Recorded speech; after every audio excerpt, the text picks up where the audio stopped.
Hello friends, நம்ம போன வீடியோவில் சொன்ன மாதிரி இன்னையிலேருந்து பரிசுத்த வாரம் ஆரம்பமாகிறது.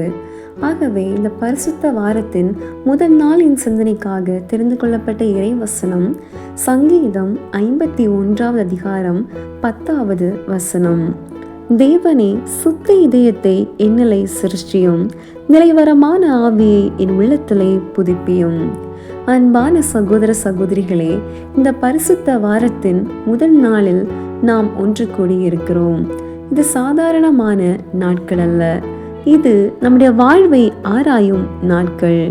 இயேசு அவரின் பாடுகளையும் அவர் சுமந்த சிலுவையையும் நினைக்கும் போது நம்முடைய இருதய நிலையை நாம் பார்க்க வேண்டிய நேரம் இது. நாம் பல நேரங்களில் வெளியில் நல்லவர்களைப் போல தோன்றலாம், ஆனால் நம்முடைய உள்ளத்தில் என்ன இருக்கிறது?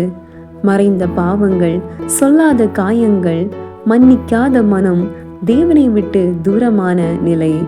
தாவீது ராஜா பெரிய தவறு செய்தபோது அவர் ஓடவில்லை, மறைக்கவில்லை.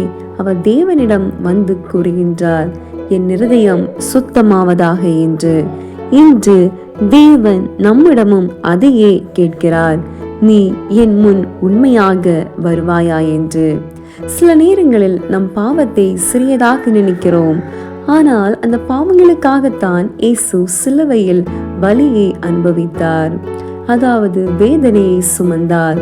நாம் சொன்ன ஒரு பொய், நாம் வைத்த ஒரு கோபம், நாம் செய்த ஒரு தவறு, அவையெல்லாம் அவரின் காயங்களில் சேர்ந்து விட்டன. அவர் காயங்களில் என் மன்னிப்பு இருக்கிறது. இன்று தேவன் நம்மை குறை சொல்ல வரவில்லை, மாற்றம் செய்ய அழைக்கிறார். உடைந்த இருதயத்தை அவர் நிரப்புவார், அழுக்கான மனதை அவர் சுத்தப்படுத்துவார்.